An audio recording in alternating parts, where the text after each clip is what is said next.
Welcome to Modern Crime Scope, the channel that uncovers shocking mysteries, hidden scandals, and untold stories from the world of crime and celebrity.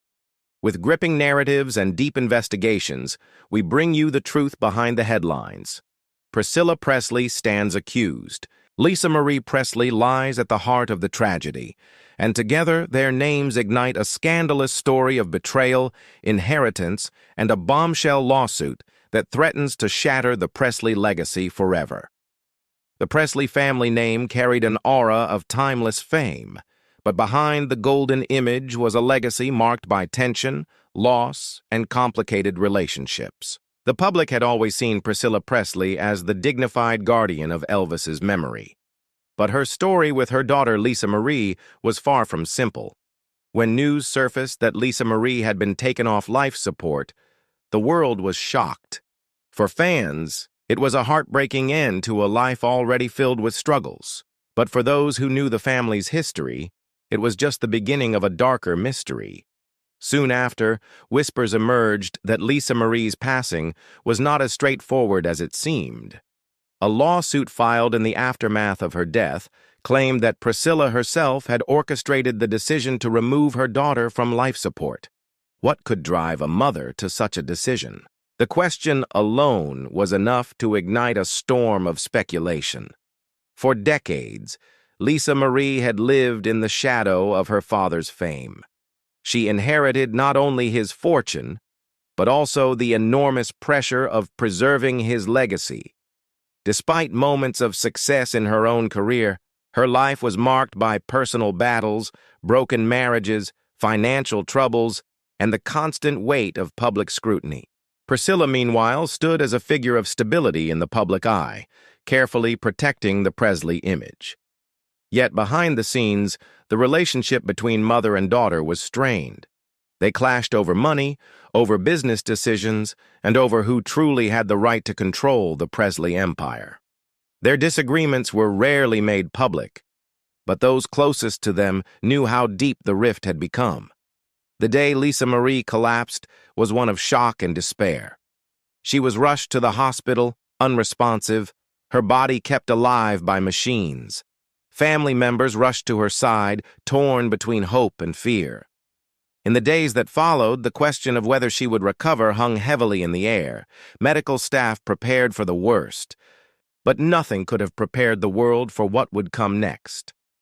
According to the lawsuit, Priscilla stepped forward to make the final call, instructing doctors to remove life support. The decision was irreversible. Within hours, Lisa Marie was gone. At first, the public accepted the tragedy as another cruel twist in the Presley saga. Fans mourned, tributes poured in, and headlines spoke of grief and loss. But soon, the lawsuit changed everything. Filed by individuals who claimed to represent Lisa Marie's interests, it accused Priscilla of acting out of personal gain rather than compassion. It alleged that financial motives, rooted in long-standing disputes over the estate, pushed her to make the choice that ended her daughter's life. These accusations sent shockwaves through the media, tarnishing the image of a woman once admired for her poise and loyalty. As the story spread, the once celebrated Presley family name became the center of scandal. The narrative of a grieving mother was replaced with the image of a woman accused of betrayal. The truth was unclear. But the lawsuit's claims ensured one thing: the mystery behind Lisa Marie's death would not fade quietly. Instead, it would unravel in the public eye, piece by piece, as the battle for the Presley legacy took a darker turn. Lisa Marie's final days became the centerpiece of speculation and suspicion, a timeline of events that would later be dissected in legal documents and media reports. The morning of her collapse was like any other, until it suddenly wasn't. She was found in distress, her body failing, and was rushed to the hospital under emergency care. The medical team fought to stabilize her, relying on machines to keep her alive. The doctor's notes painted a grim picture, one where the chances of recovery were slim but not entirely gone. For her family, it was a nightmare suspended in limbo, a moment where hope still clung to the possibility of a miracle. But hope, as the lawsuit would later claim, was not something everyone was willing to hold on to. While the hospital room was filled with tension and grief, behind-the-scenes conversations turned toward decisions no family ever wants to face.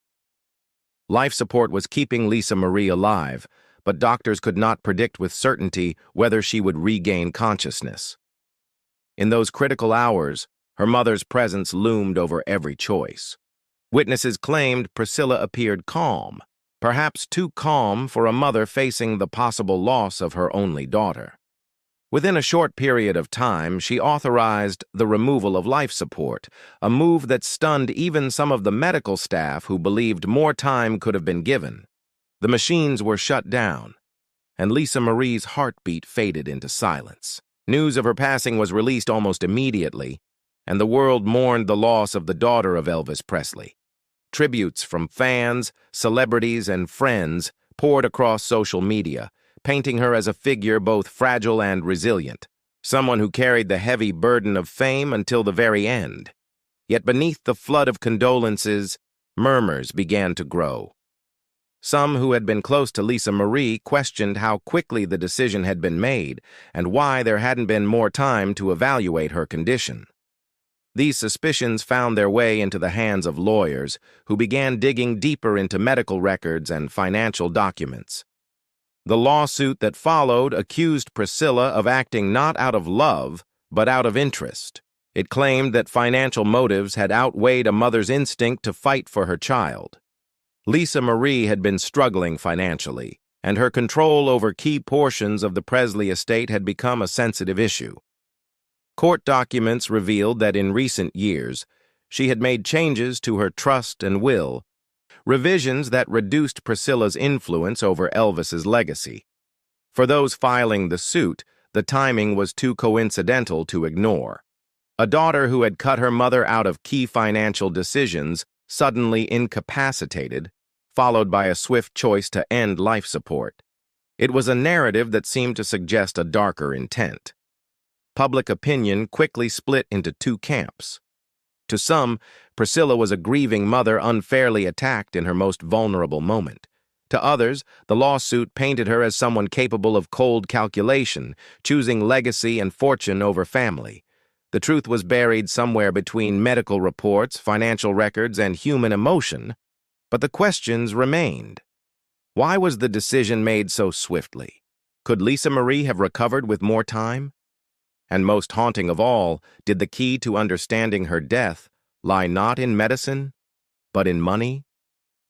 The battle over the Presley estate had been simmering for years, and Lisa Marie's sudden death turned that simmer into an inferno. At the center of it all was the family's most valuable treasure, the rights to Elvis Presley's legacy, a fortune built not only on Graceland, but also on royalties, memorabilia, and the image of the king himself. Lisa Marie had inherited the estate at a young age, and although she had faced financial struggles throughout her life, she fiercely guarded her role as the rightful heir. This position, however, often clashed with Priscilla's influence, and their disputes about who truly held control left deep scars on their relationship. Court filings revealed that Lisa Marie had made significant amendments to her trust just months before her hospitalization. These amendments removed Priscilla from key decision-making positions and replaced her with other trusted individuals, including her own children. To some, this was an act of independence, a daughter taking control of her family's legacy after years of feeling overshadowed. To others, it was a clear sign of distrust, a deliberate move to shut her mother out of financial power. The timing of these changes became the cornerstone of the lawsuit, which argued that Priscilla had both motive and opportunity when tragedy struck. Investigators combed through financial records, piecing together a story of pressure, debts, and shifting loyalties. Lisa Marie had faced bankruptcy in the past, selling large portions of her inheritance to cover losses. Yet she never let go of Graceland or the symbolic rights to her father's music.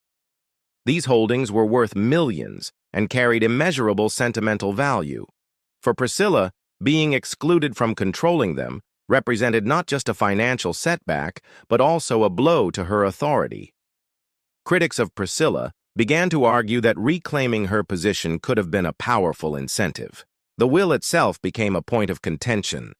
Legal experts examined signatures, dates, and witnesses, noting irregularities that fueled speculation. Some claimed the documents were airtight, while others insisted that the changes left room for interpretation. As the case moved forward, the narrative of a mother's betrayal gained momentum. The lawsuit painted Priscilla as a woman desperate to protect her place in history, willing to make a decision that would permanently silence her daughter. The press seized on every detail, amplifying the tension with sensational headlines. Stories suggested hidden meetings, private arguments, and a cold rift that had been widening for years.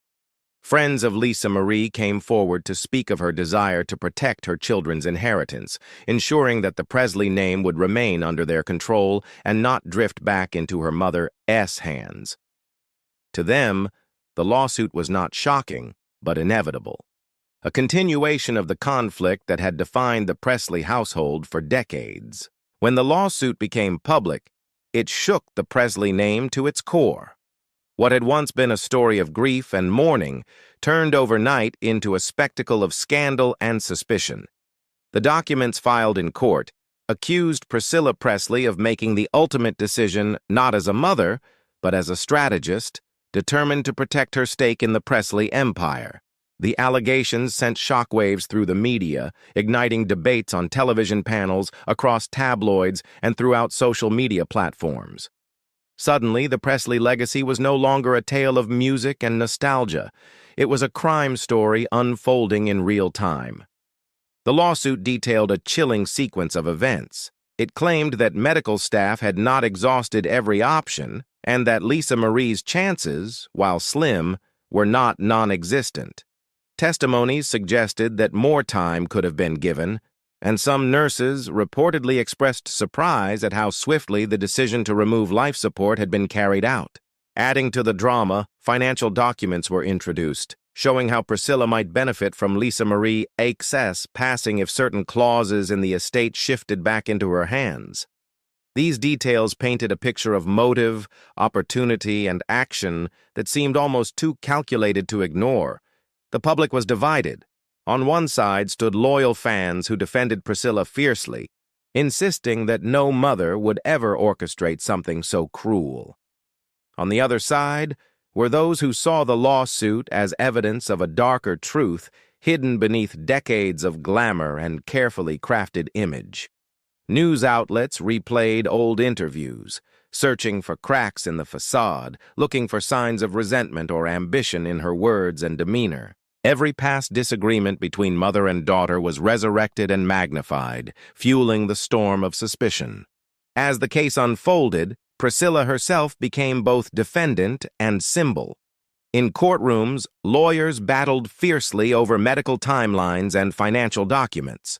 In the press, she was portrayed alternately as a grieving matriarch or a manipulative architect of tragedy. The weight of the accusations turned her into one of the most controversial figures in the public eye. Some commentators even argued that whether the claims were true or not, the damage to her reputation might never be undone. The Presley brand, once associated with timeless music and cultural impact, was now tainted by scandal. Graceland, usually a site of celebration and remembrance, became the backdrop for whispered conversations about betrayal and greed. Fans visiting Elvis' mansion left not only flowers but also notes questioning the family's loyalty to one another. For many, the Presley legacy had shifted from one of resilience to one of division. As weeks passed, the case gathered more witnesses, more documents, and more speculation. Every new filing promised fresh revelations, and every headline seemed to drag the family deeper into chaos. The question at the heart of the case remained the same. Had Priscilla Presley made a mother's painful decision, or had she pulled the plug on her daughter to secure her own power? The lawsuit became a test not only of legal evidence, but of trust, legacy, and the fine line between love and ambition. Just as the lawsuit seemed ready to drive the Presley family toward a devastating trial, an unexpected turn changed everything. Investigators who had been combing through documents began to uncover irregularities, not in the hospital's decision-making, but in the lawsuit itself. Paper trails that were supposed to support the accusations against Priscilla started leading in other directions. Signatures linked to the legal filing were traced back to business associates who had been quietly connected to Presley-related enterprises. These individuals, distant from the family yet deeply invested in the financial power of the Presley brand, appeared to have orchestrated the lawsuit to serve their own hidden agendas. The deeper the investigation went, the clearer the picture became. Rather than being a straightforward case of a mother accused of betrayal, the scandal now looked more like a carefully constructed trap designed to destabilize Priscilla and seize influence over the estate. The supposed evidence of financial gain was re-examined and in many cases dismissed as circumstantial or manipulated. Hospital records revealed that the medical staff had acted within accepted standards, and that Priscilla's decision, while agonizing, was made in consultation with doctors who believed recovery was unlikely. The haunting narrative of a mother pulling the plug out of greed began to unravel piece by piece. When this new information reached the courtroom, the lawsuit's foundation collapsed quickly. Key witnesses who had supported the claims suddenly withdrew, and legal representatives for the plaintiffs scrambled to explain the inconsistencies. The court dismissed major parts of the case, and within weeks the entire lawsuit dissolved. What had started as a bombshell accusation ended in embarrassment for those who had filed it. For Priscilla, it was a partial victory, but not without scars. The accusations had already traveled around the world, planting doubt and suspicion that no legal victory could completely erase. The damage to her reputation was undeniable. Headlines that once celebrated her as a devoted mother and guardian of Elvis A.S. legacy had been replaced with months of speculation about greed and betrayal. Even after the lawsuit was discredited, many people struggled to separate fact from rumor. In the court of public opinion, questions lingered, and whispers continued to follow her wherever she went. For Lisa Marie's children and close friends, the experience had been equally painful. They were forced to watch the grief of losing a mother entangled with a scandal that seemed endless. The Presley name endured, but not without transformation. Graceland still attracted visitors, Elvis's music still played across generations, and Lisa Marie's memory lived on in her children. Yet the story of the lawsuit became part of the Presley saga, a reminder that even legacies built on love and music can be threatened by greed and manipulation. For Priscilla, the ordeal left her with the burden of defending her choices not only to the courts, but to the millions who had once seen her as untouchable. In the end, the case revealed a truth larger than the Presley family itself. Fame and fortune can be powerful magnets for both loyalty and betrayal. When money and legacy intertwine with grief, the line between fact and fiction becomes dangerously thin, leaving behind scars that no verdict can truly heal.